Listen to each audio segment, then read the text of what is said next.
I remember in my teenager life, a friend of mine told me he went to visit a monk, Christian monk.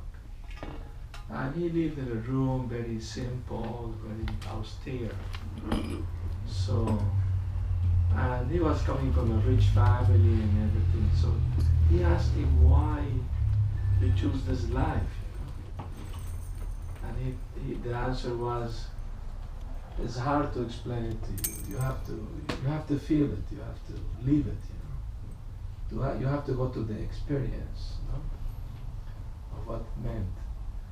So, all right, I will start by telling how I became a monk, and along with it, why and everything, and what's the idea, what's behind it. In one way, I would say it chooses me. I didn't choose to be a monk. That some or other it happened to me. And all goes back to my childhood. I was born in Syria. Aleppo now is in range with the war. And my parents were Christians, although it's a Muslim country. It's a minority there, like 10% now. Anyway, but before I was born, they had 3 sons. And due to sickness and diseases and bad weather, they passed away. So they were very much, aggrieved and suffering. And so they went to church and they prayed to God that if the next son will survive death, they will dress him as a monk for 3 years.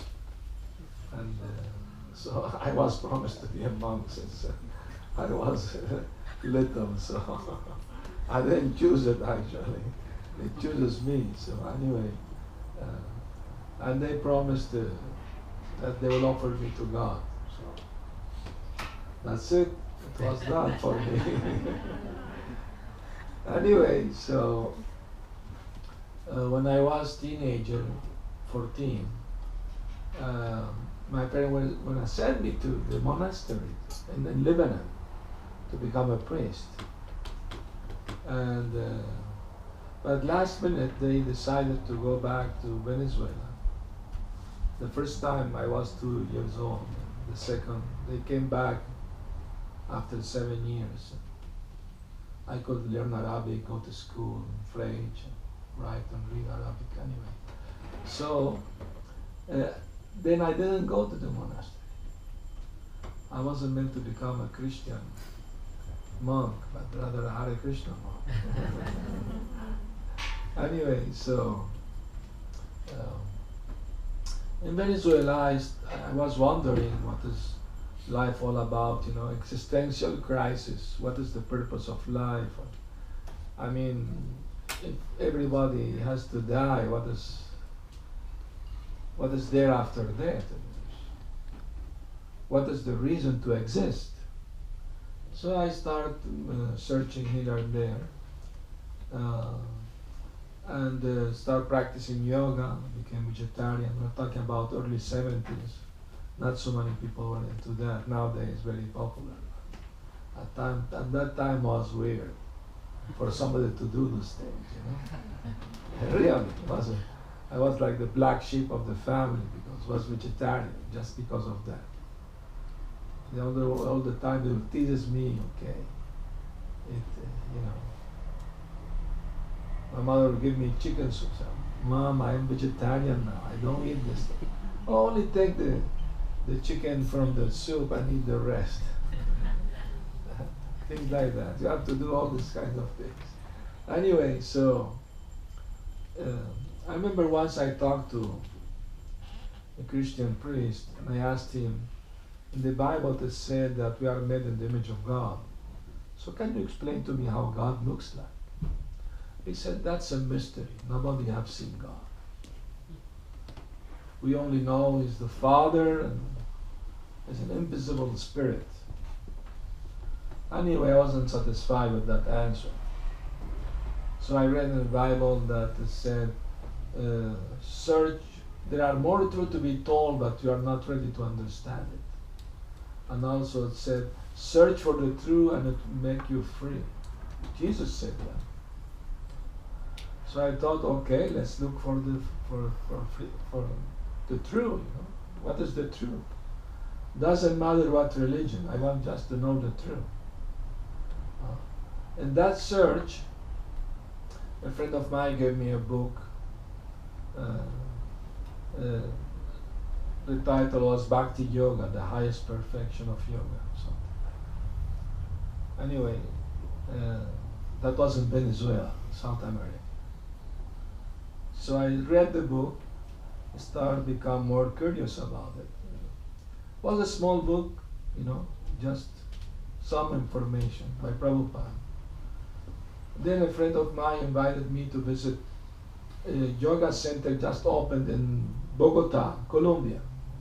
So we went from Venezuela there. And after the opening and everything, we went to the vegetarian restaurant. And we were sitting there having our lunch. And I told my friend, I just had a thought. He said, please share it. What is in your mind? At that time, people were interested to hear from others, what is your, do you have something to say? Say it, Nowadays, nobody wants to hear anyone. Anyway, but and I remember the song by what is his name? When I talking to my friend, it's like blowing in the wind. Who sang that song? Bob Dylan, yeah. Anyway, so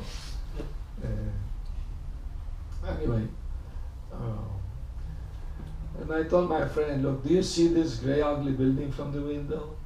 This is made by man. And do you see here on the table those fragrant, beautiful roses? These are made by God. Imagine if God can create such beautiful thing. Imagine how beautiful must be God. So, I was reading something very interesting Prabhupada said about that. About seeing God beauty in creation. You like to hear it? Yes. All right, let's see it.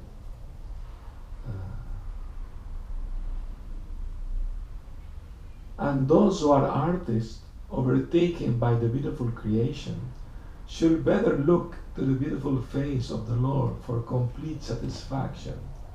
The face of the Lord is the embodiment of beauty. What is called beautiful nature is but is a smile. And what are called the sweet song of the birds are but specimens of the whispering voice of the Lord.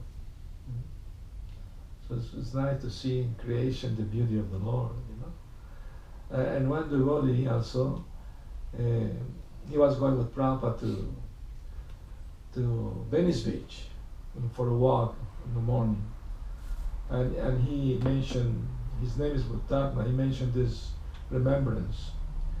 I grew up near the beach, and like a lot of other people, I always enjoyed the pleasing sound of the waves as they break and they make. Once we were walking on the beach when Prabhupada stopped to listen to those sounds for a minute. Then he said, this sound of the waves retreating is the sound of the gopis sighing for Krishna. I thought, no wonder it's so pleasing. Ever since then, when I hear those mournful and bittersweet sounds, I think of Prabhupada's words. So that's very nice, because if everything can remind you of Krishna in nature, then you can always be Krishna conscious, all the time, isn't it? The NASA did record the sounds of the planets. You know that. And of course the human ear can hear it, and they have to adjust the frequency so it can be heard.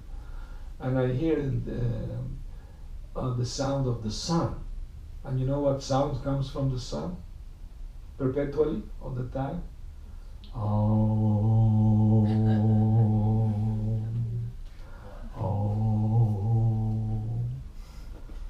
not possible. The sun is Hindu too.